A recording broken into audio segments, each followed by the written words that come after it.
வணக்கம் நண்பர்களே. இனி வருகின்ற நாட்கள் அனைத்தும் முருகப்பெருமானின் அருளால் உங்களுடைய வேண்டுதல் பிரார்த்தனை அனைத்தும் நிறைவேற வேண்டுனா ஓம் முருகா போற்றி என்னும் மந்திரத்தை 3 முறை கமெண்ட் பண்ணுங்க. முருகப்பெருமானுடைய அறுபடை வீடுகளிலும் எப்படி சிறப்போ அதே போல தாங்க இந்த சிவன்மலை முருகன் கோவில். இந்த முருகன் கோவிலில் பார்த்தீங்கன்னா முருகப்பெருமான் தன்னுடைய பக்தர் கனவுல தோன்றி குறிப்பாக பொருளை உணர்த்துவார். அந்த பொருள் பார்த்தீங்கன்னா ஆடவன் உத்தரவு பெட்டியில் வைக்கப்படுங்க.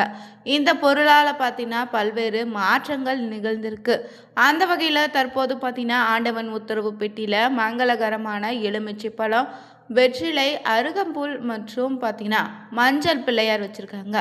இந்த மங்களகரமான பொருட்கள் வைத்த நேரத்தில் கிரக நிலையால் ஏற்படக்கூடிய மாற்றத்தாலும் பார்த்தீங்கன்னா சிம்மராசி நண்பர்களுக்கு எப்படிப்பட்ட பலன் காத்திருக்கு, அடுத்த 15 நாட்களும் உங்களுக்கு பார்த்தீங்கன்னா முருகனின் அருளால் ஏற்படக்கூடிய நல்ல விஷயங்கள் என்ன, உங்களுக்கான அதிர்ஷ்டம் என்ன, மேலும் இந்த நேரத்தில் புதிய தொழில் தொடங்கலாமா, குடும்பத்தில் இருக்கக்கூடிய பிரச்சனை தீர என்ன மாதிரி பரிகாரம் செய்யலாம், இது போன்ற சுவாரஸ்யமான தகவல்களுக்கு மறக்காமல் நீங்கள் பார்த்தீங்கன்னா உற்சாக நியூஸ் சேனலை சப்ஸ்கிரைப் பண்ணிவிட்டு கூடவே இருக்க பெல் பட்டனை கிளிக் பண்ணிக்கோங்க. தனிப்பட்ட முறையில் உங்கள் ஜாதக ரீதியாக இருக்கக்கூடிய பிரச்சனைக்கு சரியான ஒரு பரிகாரத்தை பெற்றுக்கொள்ள நினைச்சிங்கன்னா வீடியோவில் டிஸ்கிரிப்ஷன் கீழே நம்பர் கொடுத்துருக்கோம். அந்த நம்பருக்கு நீங்கள் கால் பண்ணி தெரிஞ்சுக்கலாம். வாங்க நண்பர்களே, வீடியோக்குள்ளே போகலாம். மேலும் பார்த்திங்கன்னா இந்த சிம்மராசி நண்பர்கள் நீங்கள் ரொம்பவே உணர்ச்சி படக்கூடிய நபர் தாங்க. எப்போதுமே உங்களை சுறுசுறுப்பாக வச்சுருப்பீங்க. எடுத்த காரியத்தை வேகமாக சிந்தித்து செயலாற்றக்கூடிய திறனும் உடல் வலுவும் நிச்சயம் உங்கள்கிட்ட இருக்குது. மேலும் செய்யும் காரியத்தில் எல்லாம் பிறருக்கு உதவும் வகையில் உங்களுடைய செய்கை அமைந்திருக்கும். இலகிய அன்பு உள்ளம் கொண்டவங்க தாங்க நீங்கள். எல்லோரிடமும் இதமாக பேசுவீங்க. அதே போல் தாங்கள் காட்டும் அன்பை பிறர் புரிந்து கொள்ளும் வகையில் பேசுவீங்க. உங்கள் செயலும் பேச்சையும் புரிந்து கொண்டு பாராட்ட வேண்டுன்னு எண்ணக்கூடிய நபராக இருக்கீங்க. அதாவது ஓரளவு விளம்பர பிரியர்னு கூட உங்களை சொல்லலாங்க. ஆனாலும் உங்களுக்கு இல்லாத யோக்கியத்தைகளை எல்லாம் டமாரம் அடித்துட்டு புகழும் விளம்பரம் பெற கொஞ்சமும் விரும்ப மாட்டீங்க.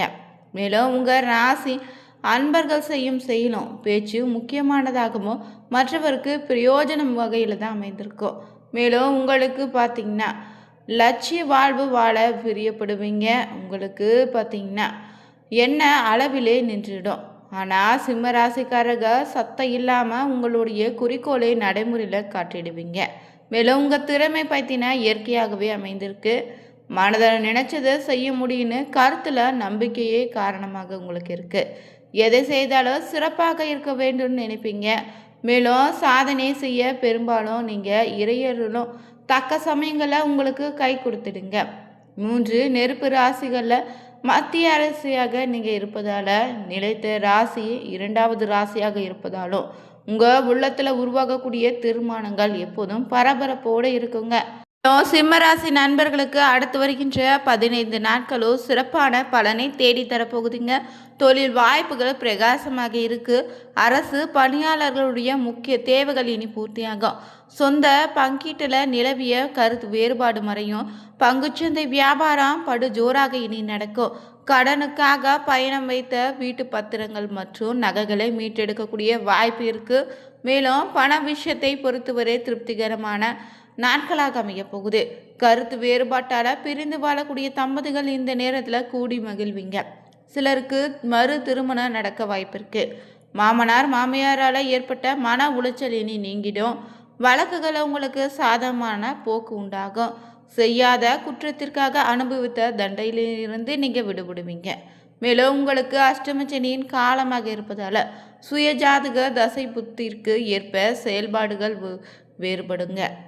அஜீரண கோளாறு ஏற்படும் என்பதால் ஆரோக்கியத்தில் ரொம்ப கவனமாக இருங்க. பங்குனி உத்திரத்தன்று செவ்வரளி மாலை அணிவித்து சிவனை வழிபட்டால் சிறப்பான பலன் உண்டுங்க. மேலும் இந்த பங்குனி மாதத்தில் பார்த்தீங்கன்னா பல தெய்வ திருமணங்கள் நடைபெற்ற நாளாகவும் அமையப்போகுது. இந்த நாளில் தவறாமல் உங்கள் குலதெய்வ கோவிலுக்கு சென்று குலதெய்வத்துக்கு நல்ல நீல தீபம் ஏற்றி வழிபடுங்க. உங்களுக்கு ஏற்படக்கூடிய தடைகள் விளங்கிடும். அதே போல் உங்களுக்கு பார்த்தீங்கன்னா தொடர்ந்து இந்த 15 நாட்களுக்குள்ள நீங்கள் எதிர்பார்த்த ஒரு விஷயத்தில் வெற்றி நிச்சயம் உண்டு. மேலும் உடல் ஆரோக்கியம் பார்த்திங்கன்னா சிறப்பாக மாறும். மற்றவங்களோடு இருந்த விரோதம் மறைந்து நட்பு ஏற்படும். வீண் செலவு இனி குறையுங்க. எதிலும் ஒரு வேகத்தை உண்டாகும். நல்லதா கெட்டதான்னு யோசிக்க தோன்றாத மனநிலை இருக்குங்க. தொழில் வியாபாரத்தில் இருந்த மந்த நிலை மாறி வேகம் பிடிக்கும். வியாபாரம் தொடர்பான முயற்சிகளில் சாதகமான பலன் உண்டு. தொழில் தொடர்பான பயணம் செல்ல நேரம் தாங்க இது. உத்தியோகத்தில் இருந்தீங்கன்னா புத்தி சாதுரியம் அதிகரிக்கும். பொருளாதார நிலை இனி உயரப்போகுது. பணி உயர்வு சம்பந்தமான தேர்வுகளில் தேர்ச்சி பெறுவீங்க. மேலிடத்தின் கனிவான பார்வை உங்கள் மீது விழும். அதே போல் குடும்பத்தில் இருந்த சிக்கல்கள் இனி தீரும். திருமண முயற்சிகள் கைகூடி வரும். வாழ்க்கை துணையால் பண வரத்து அதிகரிக்கும். கணவன் மனைவிக்கிடையே இருந்து வந்த மன வரத்து நீங்கிடுங்க. பிள்ளைகளோடு மகிழ்ச்சியாக பொழுதை கழிப்பீங்க. உறவினர்களோடு இருந்த மன வருத்தம் நீங்கும். குடும்பத்தில் பொன்னான தருணங்கள் இனி நிகழும். அதே போல் பெண்களுக்கு மற்றவங்களோடு இருந்த மன வருத்தம் நீங்கி நட்பு உண்டாகும். எந்த ஒரு வேலையிலோ வேகத்தை காண்பீங்க. செலவு இனி குறைய போகுது. கலைத்துறையினருக்கு வெளியூர் பயணம், அதன் மூலம் அலைச்சல் உண்டாகலாம். காரியங்கள் அலைச்சலோ பின் நடந்து முடியும். தேவையான பண உதவி பற்றினா உங்களுக்கு சற்று தாமதமாக தான் கிடைக்குங்க. தொழில் தொடர்பாக எதிர்பார்க்கக்கூடிய உதவியும் கிடைக்கும். அதே போல் இந்த நேரத்தில் அரசியல் துறையில் இருந்தீங்கன்னா வீடு வாகனம் தொடர்பான செலவுகள் ஏற்படலாம். தீய ஆயுதங்களை கையாளும் போது கொஞ்சம் கவனமாக இருங்க. உதவிகள் செய்யும்போது ஆலோசித்து செய்வது நல்லது. அதே போல் மாணவர்களுக்கு கல்வி தொடர்பான பயணம் செல்ல வேண்டியதாக இருக்கும். திறமை இந்த நேரத்தில் உங்களுக்கு வெளிப்படும். சாமர்த்தியமான பேச்சு இருக்குங்க. மேலும் இந்த நேரம் பொறுத்தவரை நட்சத்திர ரீதியாக பார்த்தீங்கன்னா சிம்ம ராசியில் வரக்கூடிய மகர நட்சத்திரக்காரர்களுக்கு உறவினர்கள் வகையில் தவிர்க்க முடியாத சுப செலவுகளை சந்திக்க வேண்டியதாக இருக்கும். முக்கியமான பயணமும் முக்கிய பிரமுகர்களுடைய சந்திப்பு உண்டு. அது உங்கள் எதிர்காலத்துக்கு நல்ல அஸ்திவாரமாக மாறும். சிலர் கூட்டு முயற்சிகளில் லாபத்தை தேடலாம். சிலர் குடும்பத்தினரோடு கூட்டு சேர்ந்து தொழில் செய்து லாபத்தை பெறுவீங்க. அதே போல் பார்த்தீங்கன்னா பூர நட்சத்திரக்காரர்களுக்கு இந்த நேரத்தில் ஆரோக்கியம் நன்றாக இருக்கும். தொழில், வேலை, உத்தியோகம் ஆகியவற்றில் வெற்றி அடைவீங்க. சேமிப்பு அடையாளமும் உங்கள் உழைப்புக்கு நம்பிக்கையும் உங்களுடைய முழுமையான பலனையும் திருப்தியை தரும். எதிர்ப்பு இடையூறு ஒரு புற இருந்தாலும் இந்த நேரத்தில் உங்களின் தன்னம்பிக்கையாலும் தைரியத்தாலும் அவற்றை போராடி எதிர்த்து நின்று வெற்றி பெறுவீங்க. அதே போல் உத்திர நட்சத்திரக்காரர்களுக்கு இந்த நேரத்தில் கடமைகளை காப்பாற்றுவீங்க. பொருளாதாரத்தில் பிரச்சனை இருக்காதுங்க. வைத்திய செலவு இல்லைன்னா வீண் விரைய செலவு தவிர்க்க முடியாததாக இருக்கும். அதனால் சில சமயம் விரக்தி உண்டாகலாம். ஜாதக தசா புக்தியை அனுசரித்து தேவையான பரிகாரங்களை செய்து கொள்வதால் மனநிலை ஆறுதலும் நம்பிக்கையும் தரும். தொடர்ந்து நீங்கள் சிவனை வணங்க எல்லா நன்மைகளும் உண்டாகும். எதிலும் வெற்றி உண்டுங்க. கடந்த பற்றினா சிம்மராசி நண்பர்களுக்கு கடந்த சில நாட்களை விட அடுத்து வருகின்ற 15 நாட்களும் ஒப்பிடும்போது உங்களுக்கு தனிப்பட்ட விஷயங்களை தெளிவு பிறக்கும். மன நிம்மதி கிடைக்கும்.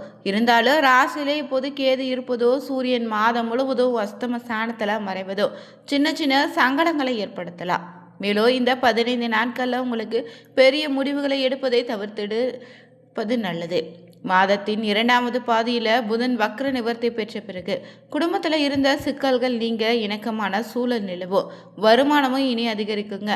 மேலும் சுபகாரிய நிகழ்ச்சிகள் தடையின்றி செய்வதற்கான சூழல் பிறந்திருக்கு. மேலும் வேலை, தொழில் சம்பந்தமான விஷயங்களை உங்களுக்கு பெரிய மாறுதலோ இல்லைன்னா சிக்கல்களோ எதுவும் இனி இருக்காது. ஆனால் வேலை ஒப்பந்தத்தை தவற விடாமல் நேர்மறையாக வேலைகளை தாமதிக்காம செய்து முடிக்க முயற்சி செய்யுங்க. வியாபாரம் செய்பவர்களுக்கு பங்குனி மாதம் பொற்காலமாக இருக்கும். தொழில் ரீதியான வளர்ச்சியும் பெரிய லாபமும் விரிவாக்கம் செய்யும் வாய்ப்பு கிடைக்கும். ஆனால் கையில் இருக்கக்கூடிய வாய்ப்புகளை வேலையை தவறவிட்டால் புதிதாக வேலையிலேனா ஒப்பந்தங்கள் கிடைக்க தாமதமாக ஏற்படலாம். உங்களை தேடி வரக்கூடிய வாய்ப்புகளை தவறாமல் பயன்படுத்திக்கோங்க. அதே போல் இந்த நேரத்தில் பார்த்திங்கன்னா சிம்மராசிக்காரர்களுக்கு இந்த நேரத்தில் பொருளாதார ரீதியாக பெரிய பிரச்சனை எதுவும் இருக்காது. பணவரவும் சீராகவும் திருப்திகரமாக இருக்கும். வாங்குவது இல்லைன்னா யாருக்காவது உத்தரவு கொடுப்பது இல்லைன்னா கடன் கொடுப்பது போன்றவற்றை இந்த நேரத்தில் தவிர்ப்பதும் நல்லதுங்க. திடீர் மருத்துவ செலவுகள் ஏற்படலாம். அதனால் உடல் ஆரோக்கியத்தில் கொஞ்சம் கவனமாக இருங்க. இதில் உங்களுக்கு ஒரு சில விஷயங்களை எச்சரிக்கையாக இருக்க வேண்டுங்க. ஏற்கனவே பார்த்தீங்கன்னா உங்கள் ராசியில் அஷ்டம சனி நடந்து வருவதால் சின்ன சின்ன ஏமாற்றங்களும் கதைகள் இல்லைன்னா முயற்சிகள் கூடாமல் இருப்பது உங்கள் சூழல் ஏற்பட்டு இருக்கும். சனியோடு சூரியனும் செவ்வாயும் சேர்வது ஒரு விதமான மந்தமான நிலையையும் முடக்கத்தையும் ஏற்படுத்தலாம். ஆனால் இதனை கிரகங்கள் சாதகமாக உள்ளதால பணவரவும், குழந்தைகள், தொழில் மற்றும் வியாபாரம் சம்பந்தமான விஷயங்கள் அனுகூலமான பலன் நீடிக்கும். மேலும் உங்களுக்கு சுக்கிரன், குரு, புதன் 3 கிரகங்களுடைய சஞ்சாரம் ரொம்பவே அனுகூலமான பலனை தரப்போகுது. இதனால் குடும்பத்தில் வருமானத்தையும், தொழிலில் லாபத்தையும், தொழில் வளர்ச்சி, உத்தியோகத்தில் நிலைத்தன்மை போன்றவற்றை நீங்கள் இருந்து பிரச்சனை இனி இருக்காது. பெண்களுக்கு பார்த்திங்கன்னா இந்த நேரத்தில் எப்படிப்பட்ட பலன் அமைய போகுதுன்னா, தொடர்ந்து பார்த்திங்கன்னா ஆதாயம் அடைவீங்க. குழந்தைகளால் மகிழ்ச்சியான செய்தி கிடைக்கும். குழந்தை பாக்கியம் இல்லாதவங்களுக்கு குழந்தை பேர் இந்த நேரத்தில் உண்டு. மூத்த சகோதரர்களால் ஆதாயம் இருக்குது. வியாபாரம் கடந்த சில வாரங்களாக இருந்த தேக்க நிலை மாறி இனி வருமானமும் லாபமும் அதிகரிக்கும். மேலும் ஓரிரு நாட்களுக்கு பிறகு புதன், சுக்கிரன் 2 கிரகங்களுமே பணவரவை குறிக்கும் கிரகங்களாக பொருளாதார ரீதியாக நிலைத்தன்மையை உண்டாக்க போகுது. அதிர்ஷ்டமும் ஆதாயமும் ஏற்படுங்க. மேலும் உங்களுக்கு பார்த்தீங்கன்னா தடைகள் விலகி உங்கள் முயற்சிகள் அனைத்தும் கைகூடும். துணிச்சலாக முடிவெடுப்பதன் மூலம் பொருளாதார ரீதியான முன்னேற்றம் உண்டு. மேலும் வேலை, தொழில், உத்தியோகம் சம்பந்தமான விஷயங்கள்ல மாதத்தில் முதல் 2 வாரங்கள் சாதாரணமாகவும் எதிர்பார்ப்புகள் நிறைவேறாத நிலை இருந்தாலும் இறுதியில் பார்த்தீங்கன்னா உங்களுடைய விருப்பங்கள் அனைத்தும் நிறைவேறும். எப்படி இருந்தாலும் புதிதாக தொழில் தொடங்குவது, பெரிய முதலீடு செய்வது ஆகியவற்றில் கவனமாக இருங்க. வேலை மற்றும் இடமாற்றம் பொறுத்தவரை பார்த்தீங்கன்னா எந்த விஷயத்திலும் அவசர முடிவு எடுப்பாமல் இருப்பது நல்லது. தனிப்பட்ட விதத்தில் உங்களுடைய குழப்பம் முடிவெடுக்க முடியாத நிலை ஏற்படலாம். 8வது வீட்டில் 3 வருடங்கள் சஞ்சரிப்பது திடீர் உடல் நலக்குறைவு இல்லைன்னா நஷ்டம் போன்றவற்றை ஏற்படுத்தும் விதத்தில் இருப்பதால் கவனமாக இருங்க. குடும்ப வருமானமோ தொழில் சார்ந்த விஷயங்கள சீராக இருக்கும். எனவே பெரிதாக எந்தவித கவலைப்பட தேவையில்லைங்க.